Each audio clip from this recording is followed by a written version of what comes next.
9ஆம் தலைமுறை ஜோதிடர் கோபால ஐயாவுக்கு என் வணக்கங்கள். வணக்கம் மணிகண்டன். வணக்கம் ஐயா. எப்படி இருக்கிறீங்க? நல்லா இருக்கேன். நீங்க வீட்டுல நல்லா இருக்கிறாங்களா? நல்லா இருக்காங்க. நீங்க எப்படி இருக்கீங்க? நல்லா இருக்கிறேன். சிறப்புங்க ஐயா. சனி வக்ர பயிற்சி உங்க நேயர்கள் நிறைய பேர் கேட்டிருந்தாங்க. துல்லியமா சொன்னீங்க. இந்த கரெக்டுங்க, இவ்வளவு பிரச்சனைலாம் இருந்துச்சு, இந்த நேரத்துல இருந்து சரியாக போகுதா, இப்பதாங்க காதுக்கு இனிமையா இருக்கு. கமெண்ட் செக்ஷன்ல அவ்வளோ பாசிட்டிவா வருது. சரிங்க. ஸோ நம்ம இப்ப பார்க்கக்கூடிய ராசி கடக ராசி. இதுக்குள்ளே கடகராசி ரொம்ப கிட்டத்தட்ட ஒரு 7 வருஷமா அவுட் ஆஃப் த ரிங்னு சொல்லலாம். யாருக்காக வாழ்ற வாழ்க்கைன்னு தெரியல, அதோ போய்கிட்டு இருக்கு அப்படிங்கிற மாதிரி தான் இருக்கிறாங்க. ஏன்னா தோல்விகள் நிறைய பார்த்துட்டாங்க கடகராசின்னு இருக்கு. ஸோ இந்த சனி வக்ரத்தினால இவங்களுக்கு ஏதாவது நல்ல விஷயங்கள் ஏதாவது இருக்கா, பாசிட்டிவ் சைன் இருக்கா அப்படின்னு சொல்லுங்கய்யா. அதுக்கு முன்னாடி சனி வக்ர பயிற்சி எப்போ ஆரம்பிக்குது, எத்தனை நாள் இருக்குது, அதை பத்தி சொல்லுங்கய்யா.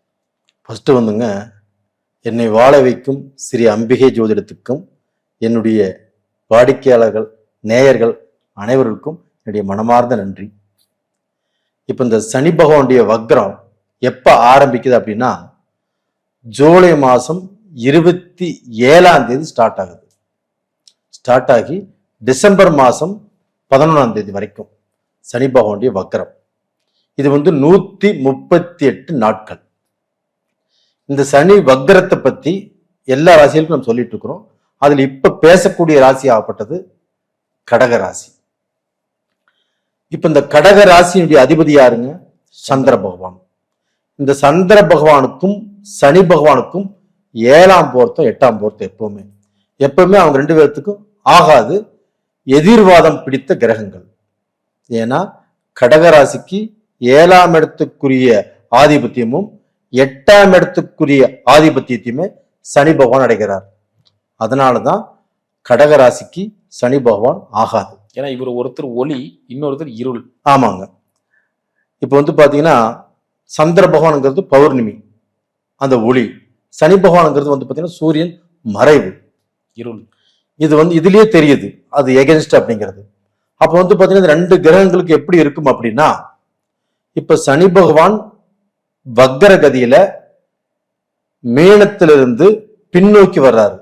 அப்ப கும்பத்துக்கு வந்துட்டாரு அப்படின்னா, கும்பத்துக்கு வரல, மீனத்திலேயே பின்னோக்கி வர்றாரு. அந்த மீனம் கடகராசிக்கு எத்தனாவது இடம்? 9வது இடம்.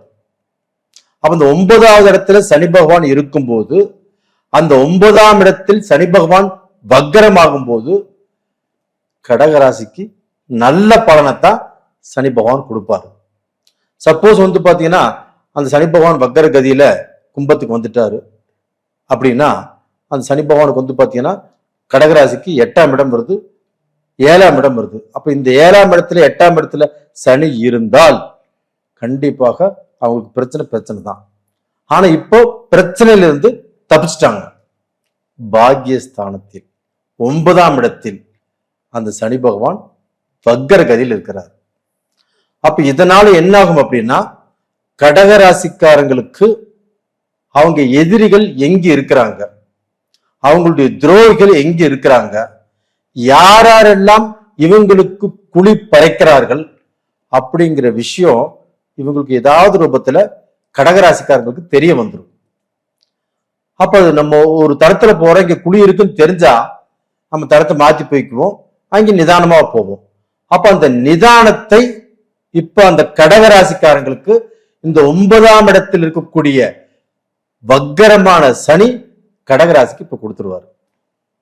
அப்ப பாத்தீங்கன்னா நல்லது நடக்குதோ இல்லையோ, கெட்டது கண்டிப்பா கடகராசிக்காரங்களுக்கு நடக்காது.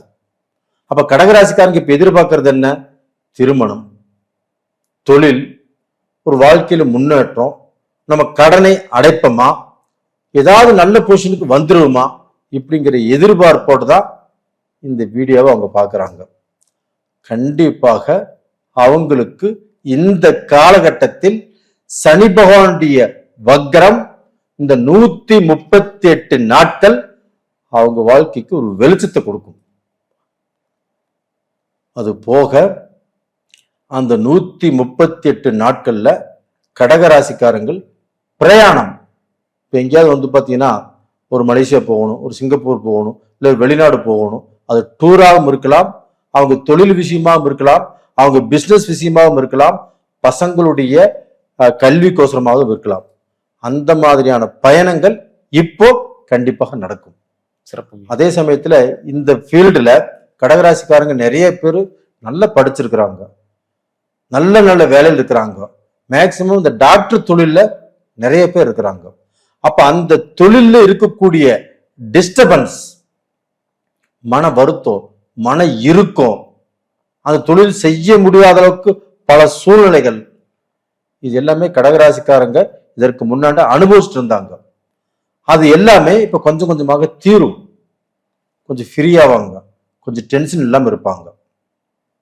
அது போக இன்னொரு நல்ல விஷயம் என்ன அப்படின்னா, அந்த 9ஆம் இடத்தில் இருக்கக்கூடிய சனி பகவானை, அந்த சனி பகவான் வக்கரமாவது அப்படிங்கிறது ஒரு அட்டகாசமான டைம். இதை விட அட்டகாசமான டைம் என்ன அப்படின்னா, அதை குரு பகவான் 9ஆம் பார்வையாக அந்த வக்கரமடைந்த சனி பகவானை உச்சம் பெற்று அந்த குரு பகவான் சனியை பார்க்கிறாங்க. ஒரு அருமைங்க, அருமையிலும் அருமைங்க.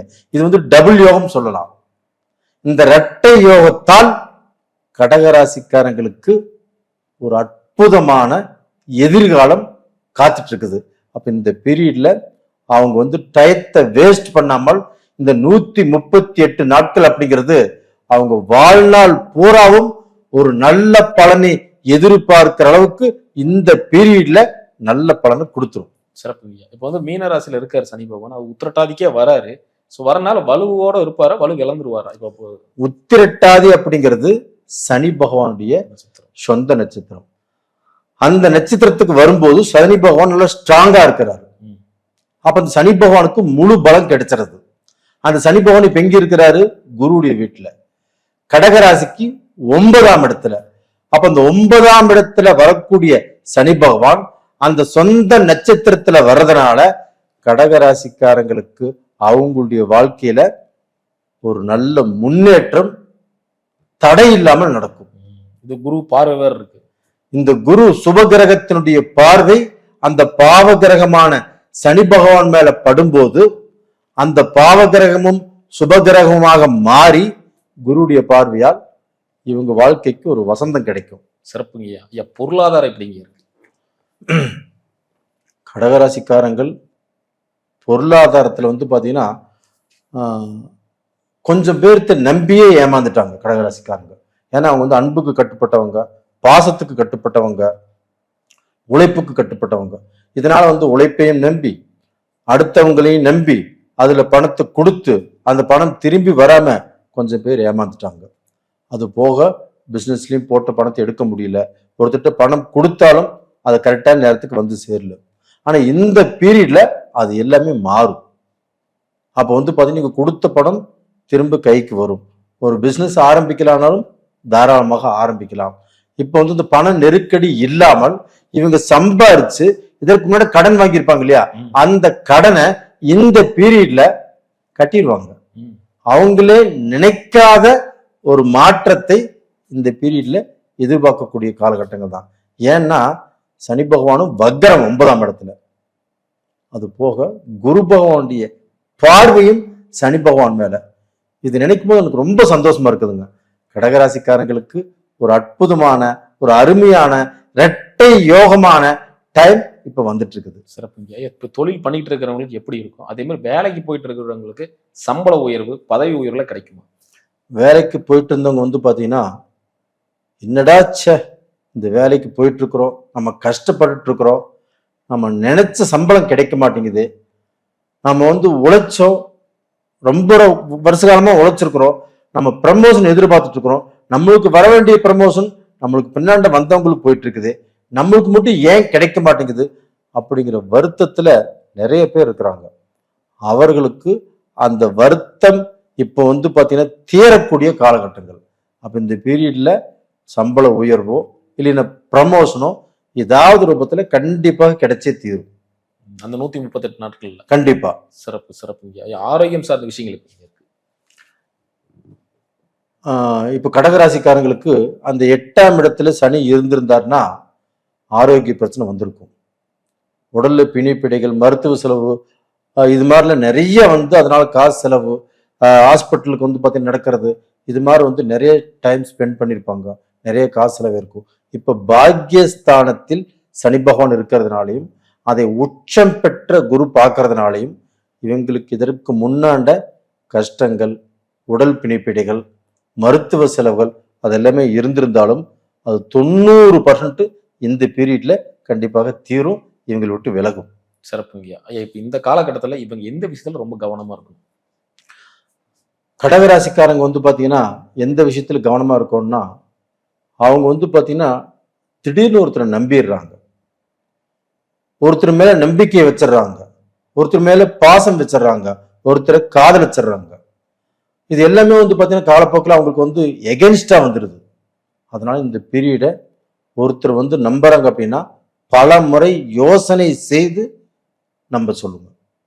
எடுத்தோன்னு நம்பிட்டா கண்டிப்பாக அதனால இவங்களுக்கு கெடுதல் தான் வரக்கு வாய்ப்புகள் இருக்குது. எடுத்தோடனே நம்ப வேண்டாம், எடுத்தோடனே காதலிக்க வேண்டாம், எடுத்தோடனே படத்தை கொடுத்து இதை செஞ்சிருக்க அப்படின்னு சொல்ல வேண்டாம். இந்த காலகட்டத்தில் இப்ப சேஃபா இருந்தா கண்டிப்பா. சிறப்புங்க. ரொம்ப அற்புதமா சொன்னீங்க. மீண்டும் அடுத்த காலம் சந்திக்கலாங்க. ரொம்ப ரொம்ப நன்றிங்க மணிகண்டன். நன்றி நன்றி.